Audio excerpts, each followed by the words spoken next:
Good morning dear students. Industrial automation subject के अंदर जो हमारा यूनिट नंबर 1 है, उसमें जो हमारे दो टॉपिक्स है, मोडबस और प्रोफिबस। ठीक है, जो इंडस्ट्रियल ऑटोमेशन सिस्टम में जो बस सिस्टम यूज करते हैं डेटा या कोई भी एक इंफॉर्मेशन को शेयर करने के लिए एक दूसरे के साथ, मतलब कि आप सेंडिंग एंड शायद हम भी हो सकते हैं एज ए कंट्रोलर। अगर हम ऑपरेट करते हैं मशीन को अपनी ऑफिस में बैठ के, तो हमारे कंप्यूटर से हम इंफॉर्मेशन भेजते हैं मशीन अपने मशीन तक, चाहे वो पीएलसी हो या फिर कोई प्रोसेसर हो या कोई और भी कंट्रोलर हो। ठीक है, और वहां से हम वो काम करने के लिए फिर से वो भेजेगा अपना इंफॉर्मेशन मशीन को, दूसरे मशीन को, जिससे वो उसको काम करवाना है। ठीक है, तो मैंने काफी सारे एग्जांपल, व्हाट इज बस सिस्टम, ये सारी चीजें मैंने आपको कल के लेक्चर में बहुत ही डिटेल में समझाई हुई थी। तो वो अगर किसी ने लेक्चर अटेंड नहीं किया है, देखा नहीं है, तो प्लीज देखिए, क्योंकि मोड बस में बहुत सारा बेसिक व्हाट इज बस सिस्टम से लेके सारी चीजें मैंने उसमें डिस्क्राइब की गई है। 20 मिनट का लेक्चर है, ज्यादा नहीं है। ठीक है, वो प्लीज रेफर कीजिए। अब हम थोड़े उससे एक स्टेप ऊपर का स्टडी करेंगे प्रोफिबस के बारे में। ठीक है, ये भी एक इंफॉर्मेशन का एक्सचेंज करने के लिए जो बस सिस्टम होती है, एक वन लेवल अबव, यानी मोड बस से एक ऊपरी कैटेगरी में, एडवांस लेवल पे, वो है प्रोफिबस। जैसे मोड बस 1970 में फाउंड हुआ था, इनोवेट किया गया था। ठीक है, वैसे ही प्रोफिबस जो है वो भी इनोवेट किया गया था 1990s के बाद। ठीक है, तो ये प्रोफिबस की सबसे पहली शुरुआत की थी सिमंस ने, जर्मन कंपनी। ठीक है, जर्मनी में उसकी गवर्नमेंट रिसर्च लेबोरेटरी के अंदर ये प्रोफिबस का इनोवेशन किया गया था। आप जानते होंगे जर्मनी जो कंट्री है, वो अपने देश में इंस्ट्रूमेंट के लेवल पे जो इनोवेशंस किए जाते हैं, उसमें बहुत ही अव्वल नंबर पे है जर्मन्स। ठीक है, क्योंकि वर्ल्ड वॉर 2 से लेके आज तक जर्मन्स, यानी जर्मनी के अंदर बहुत सारे इनोवेशन हुए हैं इंस्ट्रूमेंटेशन सेक्टर के अंदर। ठीक है, तो ये प्रोफिबस के बारे में हम इंट्रोडक्ट करता हूं मैं। जैसे कि मोडबस मैंने बोला था कि it is a grand daddy of protocols. Protocols किसको बोलते हैं? देखिए, कोई भी मशीन होता है, उसका एक आइडेंटिटी होता है। ठीक है, और वो एक फिक्स प्रोटोकॉल पे काम करता है, इसलिए यहाँ पे प्रोटोकॉल वर्ड आपका बार बार यूज किया गया है। तो मोडबस जो ग्रैंड डैडी था, ठीक है, तो Profibus is a young athlete. Okay, ये एक पॉट है। ठीक है, मतलब Profibus is a young but Modbus is a grand daddy. ठीक है, यानी बेसिक चीजें यहाँ से शुरू हुई थी, उसमें कुछ इनोवेशंस किए गए एडवांस लेवल पे, तो ये यंग एथलीट नया प्रोफिबस बन गया। ठीक है, प्रोफिबस जो है, मोडबस जो है वो बहुत इजी सिस्टम थी, प्रोफिबस थोड़ी कॉम्प्लेक्स सिस्टम है। मैंने मोडबस के बारे में बताया था, उसमें 100 पेजेस का डॉक्यूमेंट है। ठीक है, और जो प्रोफिबस है उसमें 1000 पेजेस का डॉक्यूमेंट है। तो आप समझ सकते हैं 100 pages document and 1000 pages document. ठीक है, तो प्रोफिबस जो है वो उसमें जो इंफॉर्मेशन दी गई है, कैसे काम करवाना है, वो सब 1000 पेजेस के अंदर है। ठीक है, लेकिन वो एडवांस लेवल पे काम करता है। प्रोफिबस जो है 90s में इंडस्ट्रियल कम्युनिकेशन के लिए यूज किया गया था, इनोवेट किया गया था। उसमें जो टर्म्स जो थी वो 5 टर्म यूज की गई थी। Profibus DP, decentralised peripheral. Profibus PA, process automation. PROFIsafe, safety के लिए। Profit drive for high speed drive application के लिए। प्रॉफिनेट। ठीक है, ये 5 टर्म्स उसमें यूज की जाती है, जिसमें प्रोफिबस डीपी और प्रोफिबस पीए, ये दोनों चीजें जो है, ठीक है, वो अपने प्रोसेस और कम्युनिकेशन के लिए यूज किया जाता है। और सेफ्टी के लिए प्रोफिसेस सेफ यूज किया जाता है, और स्टोरेज के लिए प्रॉफिट ड्राइव यूज किया जाता है। ठीक है, और नेटवर्किंग के लिए प्रॉफिनेट। तो प्रॉफिटस कैसे काम करता है, ठीक है, वो हम डिस्कस करेंगे सबसे पहले। जैसे कि मोडबस था, मोडबस का बेसिक अगर आपको पता है तो ये इसमें आसानी रहेगी समझने की, फिर भी कोई दिक्कत नहीं, मैं दोनों को साथ में एग्जाम्पलाइज करके समझाने की कोशिश करूंगा। जो प्रोफिबस है, जैसे कि मोडबस मास्टर और स्लेव, जैसे कि बोला था, एक कमांडर होता है और दूसरा नौकर होता है। ठीक है, तो आपने देखा होगा किसी भी टीम में एक मास्टर होता है, नंबर ऑफ नौकर्स होते हैं, स्लेव्स होते हैं, ठीक है। किसी भी ऑर्गेनाइजेशन, किसी भी कंपनी में जाओ, वहां पे यही रूल लागू होता है। एक मास्टर होता है, कमांड देता है सारे स्लेव को काम करने के लिए, ठीक है। और स्लेव काम होने के बाद मास्टर को इन्फॉर्म कर देते हैं। ये लॉजिक हमने मोडबस सिस्टम में पढ़ा था। तो यहाँ पे भी वही चीज है। मोडबस में क्या था, एक मास्टर था और नंबर ऑफ स्लेव्स थे। लेकिन यहाँ पे एक चेंज है, प्रोफिबस एडवांस है, मैंने बोला। तो यहाँ पे मास्टर भी नंबर ऑफ होंगे और स्लेव्स भी नंबर ऑफ होंगे, ठीक है। मतलब ज्यादा होंगे, कहने का मतलब, ठीक है। तो इसमें मास्टर स्लेव टाइप प्रोटोकॉल ही यूज बनाया गया है, ठीक है। लेकिन इसमें एक additional ring, token ring apply किया गया है प्रोटोकॉल के लिए, ठीक है। जिसके कारण ये जो टोकन रिंग प्रोटोकॉल है, उसके कारण मल्टीपल मास्टर हम क्रिएट कर सकते हैं। लाइक अभी देखिए क्या होता है कि जो स्लेव होता है, ठीक है, वो क्या करता है, वो मेंटेन करता है फेल सेफ टाइमर को इसके अंदर, ठीक है। अगर आपके मास्टर ने कोई आपको इंस्ट्रक्शन नहीं दी गई है कुछ लिमिटेड टाइम पीरियड के दौरान, तो आपका स्लेव क्या करता है, कुछ काम नहीं करता है, ठीक है, बैठा रहता है, ठीक है, इन आइडियल स्टेट, ठीक है। तो मास्टर को क्या करना होता है, इंस्ट्रक्शन देनी होती है। अगर कोई भी स्टार्टअप सीक्वेंस करवानी है, स्टार्टअप यानी कोई भी प्रोग्राम रन करवाना है, तो कोडिंग करके उसको इंस्ट्रक्शन भेजनी पड़ेगी स्लेव को काम करने के लिए। और जो इंस्ट्रक्शन होती है कोई लैंग्वेज में होती है, स्पेसिफिक लैंग्वेज, मतलब एक कोडिंग लैंग्वेज में होती है, ना कि वो कोई अपनी वर्बल जो हम लैंग्वेज बोलते हैं उसमें होती है, ठीक है। उसका कोडिंग लैंग्वेज होता है, उसके अंदर कोड करके उसको भेजनी होती है, ठीक है। और डेटा एक्सचेंज बोलते हैं इसको, ठीक है। अभी क्या होता है कि वहां पे एक वॉचडॉग टाइमर जो होता है मास्टर के पास रहेगा, ठीक है। वो इंश्योर करेगा कि कम्युनिकेशन हुआ कि नहीं। और मोडबस में वॉचडॉग टाइमर यूज नहीं किया जाता है, ठीक है, कम्युनिकेशन को प्रूफ करने के लिए। लेकिन यहाँ पे वॉचडॉग टाइमर यूज किया जाएगा, ठीक है। Okay, master A, suppose number of master है, फॉर एन एग्जांपल मैं वर्बली आपको समझाता हूँ। सपोज 3 मास्टर है, उसका नामकरण किया गया है मास्टर ए, मास्टर बी, मास्टर सी।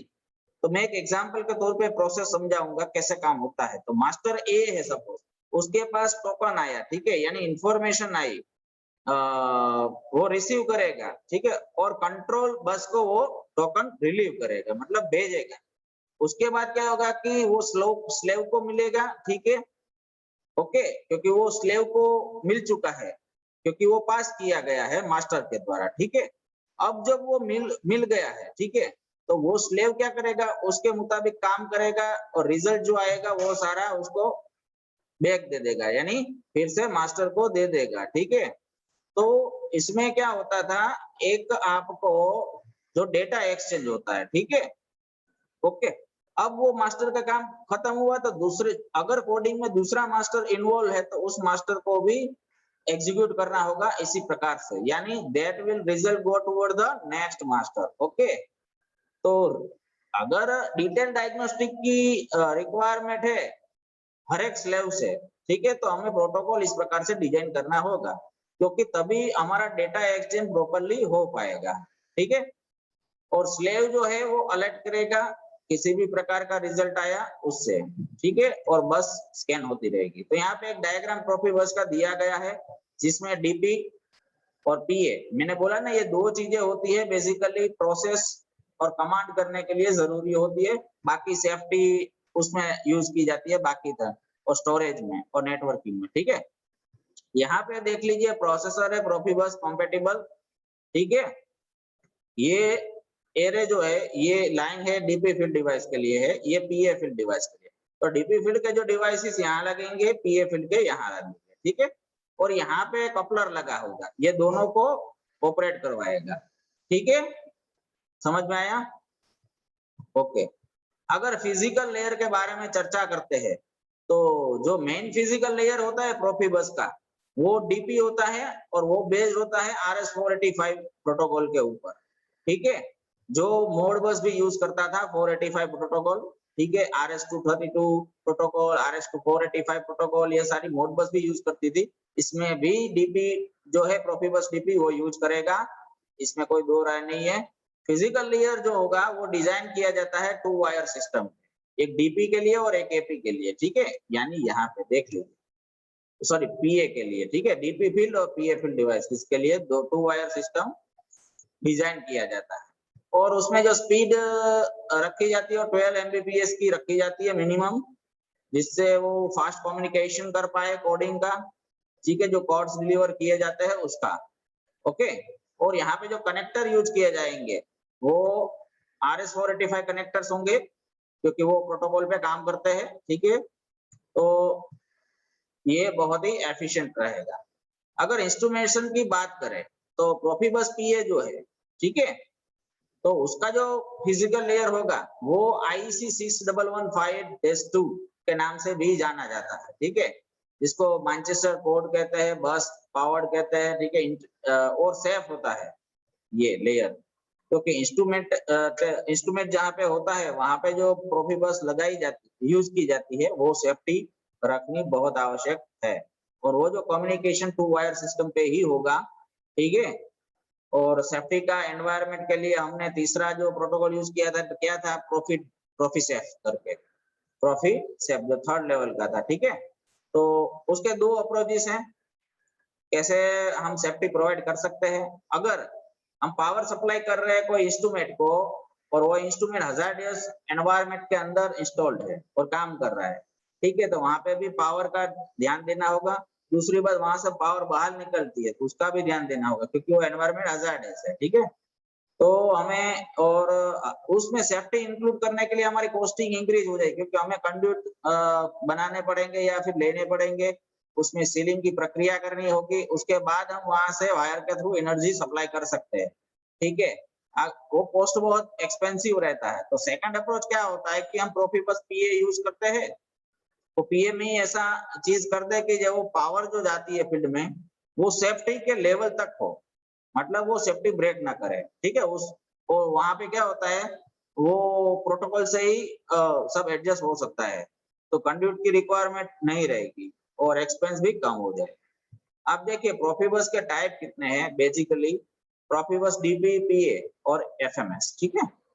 तो प्रोफिबस डीपी क्या होता है, वो क्यों यूज किया जाता है, एक तो वो इनएक्सपेंसिव है, हाई स्पीड में काम आता है, और वो ऐसे डिजाइन किया गया है कि उसको ऐसे डिजाइन कर सकते हैं उस वर्जन को डीपी के, प्रोफिबस डीपी के, तो हमारा कम्युनिकेशन जो रहता है ऑटोमेशन कंट्रोल सिस्टम के लिए और डिस्ट्रीब्यूटेड आईओ के लिए। डिस्ट्रीब्यूटेड आईओ का मतलब क्या है दोस्तों, डिस्ट्रीब्यूटेड मतलब अलग अलग इनपुट आउटपुट डिवाइसेस, आईओ मतलब आईओ इनपुट और आउटपुट। तो डिस्ट्रीब्यूटेड मतलब एक जगह नहीं होते हैं, प्लांट में तो काफी आईओ होते हैं, इनपुट आउटपुट डिवाइसेस, ठीक है। तो उसके लिए भी ऑटोमेशन करना है तो कम्युनिकेशन करना होगा, क्योंकि ऑटोमेशन का मतलब है ऑटोमेटिक चीजें होनी चाहिए। तो उसके लिए हमें प्रोग्रामिंग भी करना पड़ेगा, वो डिजाइन करना पड़ेगा पूरा सिस्टम को, ठीक है। मैनुअली नहीं कर सकते हैं, ऑटोमेटिक करना है। तो सारे इंस्ट्रूमेंट को यानी डिजिटल आईओ डिवाइसेस, सेंसर्स, वो सारी चीजें यूज होंगी।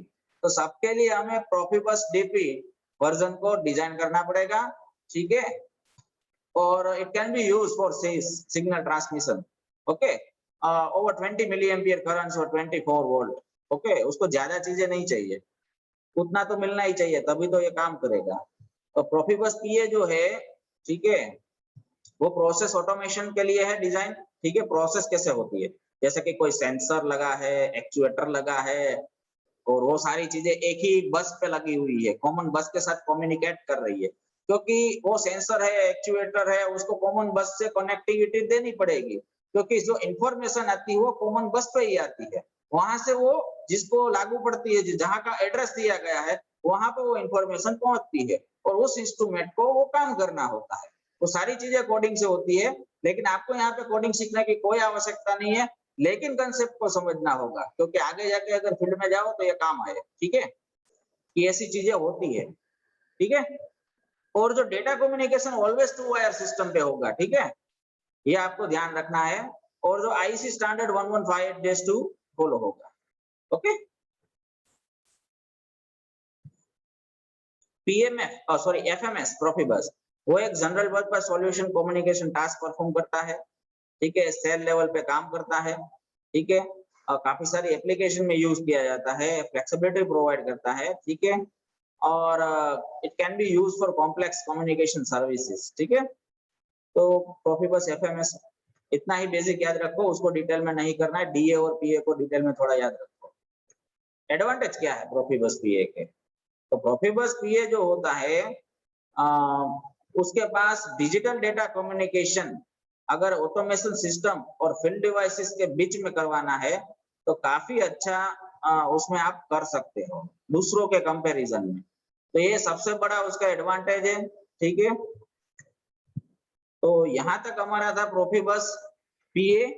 देखिए मैंने ये टॉपिक है, ये इंडस्ट्रियल बस सिस्टम, मोडबस एंड प्रोफिबस। कल मैंने मोडबस पढ़ाया था, आज प्रोफिबस पढ़ाया, ठीक है। कंसेप्चुअल राइटिंग और लर्निंग होनी चाहिए इन दोनों टॉपिक के बारे में। बाकी ये दोनों टॉपिक में अगर बहुत ही डीप जाना चाहो तो कोडिंग तक आता है, जो हमारे सिलेबस में नहीं है, ठीक है। और ये इंडस्ट्रियल पर्पस से यूज किया जाता है। तो I hope you enjoyed this session guys very well.